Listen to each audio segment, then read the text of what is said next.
बोलिए रामायण मैया की जय। सियावर रामचंद्र जी की जय। वेद और पुराणों में जितने प्रकार के यज्ञ कहे गए हैं, राजा ने एक एक करके उन सब यज्ञों को प्रेम सहित हजार हजार बार किया। राजा के हृदय में किसी फल की टोह कामना न थी। राजा बड़ा ही बुद्धिमान और ज्ञानी था। वह ज्ञानी राजा कर्म, मन और वाणी से जो कुछ भी धर्म करता था, सब भगवान वासुदेव के अर्पित करते जाता था। एक बार वह राजा एक अच्छे घोड़े पर सवार होकर शिकार का सब सामान सजाकर विंध्याचल के घने जंगल में गया और वहां उसने बहुत से उत्तम उत्तम हिरण मारे। राजा ने वन में फिरते हुए एक सुअर को देखा। दांतों के कारण वह ऐसा दिख पड़ता था मानो चंद्रमा को ग्रस कर मुंह में पकड़कर राहु वन में आ छिपा हो। चंद्रमा बड़ा होने से उसके मुंह में समाता नहीं है और मानो क्रोधवश वह भी उसे उगलता नहीं है। यह तो सुअर के भयानक दांतों की शोभा कही गई, इधर उसका शरीर भी बहुत विशाल और मोटा था। घोड़े की आहट पाकर वह गुरगुराता हुआ कान उठाए चौकन्ना होकर देख रहा था। नील पर्वत के शिखर के समान विशाल शरीर वाले उस सुअर को देखकर राजा घोड़े को चाबुक लगाकर तेजी से चला और उसने सुअर को ललकारा कि अब तेरा बचाव नहीं हो सकता। अधिक शब्द करते हुए घोड़े को अपनी तरफ आता देखकर सुअर पवन के वेग से भाग चला।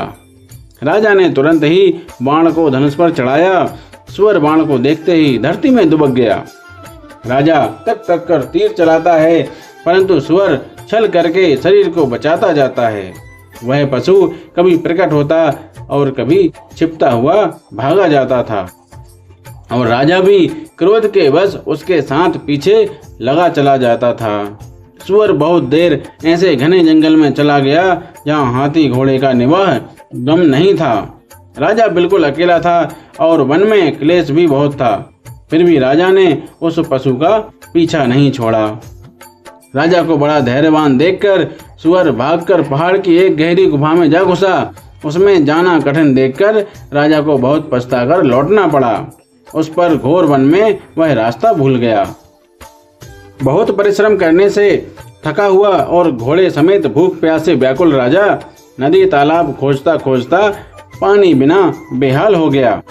वन में फिरते फिरते उसने एक आश्रम देखा। वहां कपट से मुनि का वेश बनाए एक राजा रहता था, जिसका देश राजा प्रताप भानु ने छीन लिया था और जो सेना को छोड़कर युद्ध से भाग गया था। प्रताप भानु का समय अच्छे दिन जानकर और अपना कुसमय बुरे दिन अनुमान कर उसके मन में बड़ी गिलानी हुई। इससे वह ना तो घर गया और ना अभिमानी होने के कारण राजा प्रताप भानु से ही मिला। दरिद्र की भांति मन ही में क्रोध को मारकर वह राजा तपस्वी के वेश में वन में रहता था। राजा प्रताप भानु उसी के पास गया। उसने तुरंत पहचान लिया कि यह प्रताप भानु हैं। राजा प्यासा होने के कारण व्याकुलता में उसे पहचान न सका।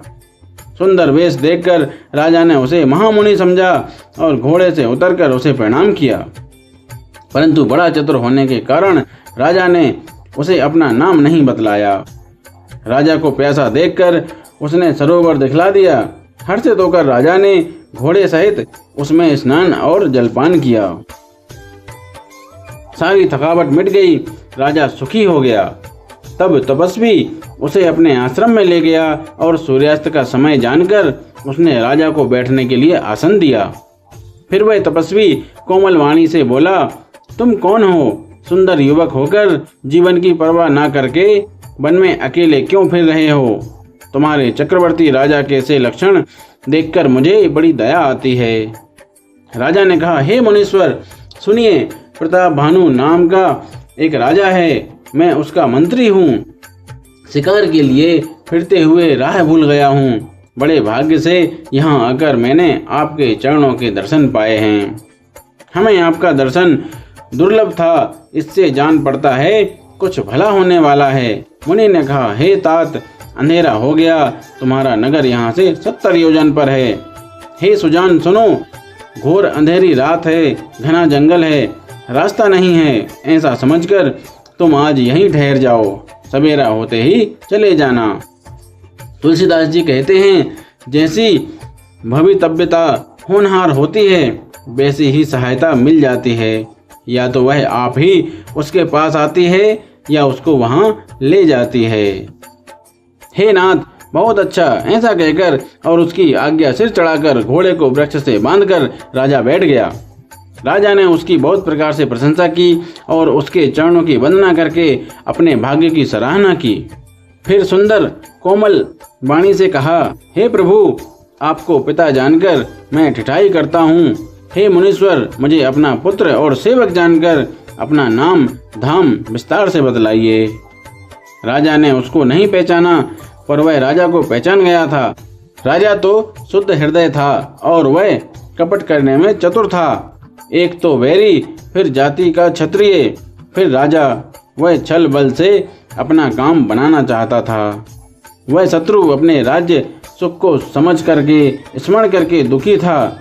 उसकी छाती कुम्हार के आंवे की आग की तरह भीतर ही भीतर सुलग रही थी। राजा के सरल वचन कान से सुनकर अपने बैर को याद कर वह हृदय में हर्षित हुआ। वह कपट में डूबोकर बड़ी युक्ति के साथ कोमल वाणी बोला, अब हमारा नाम भिखारी है, क्योंकि हम निर्धन और अनिकेत घर द्वारहीन हैं। बोलिए रामायण मैया की जय। श्यावर रामचंद्र जी की जय।